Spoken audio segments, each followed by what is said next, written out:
हम विजयादशमी मनाने वाले हैं। इस बार विजयादशमी एक और वजह से बहुत विशेष है। इसी दिन राष्ट्रीय स्वयंसेवक संघ की स्थापना के 100 वर्ष हो रहे हैं। एक शताब्दी की ये यात्रा जितनी अद्भुत है, अभूतपूर्व है, उतनी ही प्रेरक है।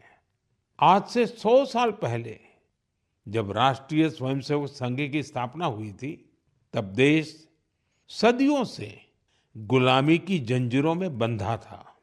सदियों की इस गुलामी ने हमारे स्वाभिमान और आत्मविश्वास को गहरी चोट पहुंचाई थी। विश्व की सबसे प्राचीन सभ्यता के सामने पहचान का संकट खड़ा किया जा रहा था। देशवासी हीन भावना का शिकार होने लगे थे।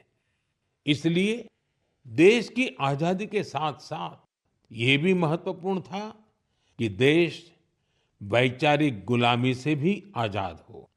ऐसे में परम पूज्य डॉक्टर हेडगेवार जी ने इस विषय में मंथन करना शुरू किया और फिर इसी भगीरथ कार्य के लिए उन्होंने 1925 में विजयादशमी के पावन अवसर पर राष्ट्रीय स्वयंसेवक संघ की स्थापना की।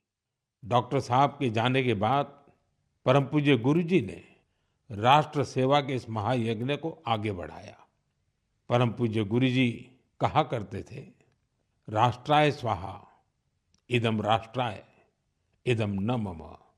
यानी ये मेरा नहीं है, ये राष्ट्र का है। इसमें स्वार्थ से ऊपर उठकर राष्ट्र के लिए समर्पण का भाव रखने की प्रेरणा है। गुरुजी गोलवलकर जी के इस वाक्य ने लाखों स्वयंसेवकों को त्याग और सेवा की राह दिखाई। त्याग और सेवा की भावना और अनुशासन की सीख, यही संघ की सच्ची ताकत है। आज आरएसएस 100 वर्ष से बिना थके, बिना रुके राष्ट्र सेवा के कार्य में लगा हुआ है। इसलिए हम देखते हैं देश में कहीं भी प्राकृतिक आपदाएं, आरएसएस के स्वयंसेवक सबसे पहले वहां पहुंच जाते हैं।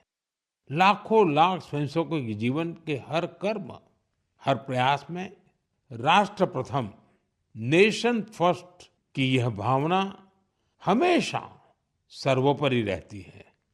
मैं राष्ट्र सेवा के महायज्ञ में स्वयं को समर्पित कर रहे प्रत्येक स्वयंसेवक को अपनी शुभकामनाएं अर्पित करता हूं।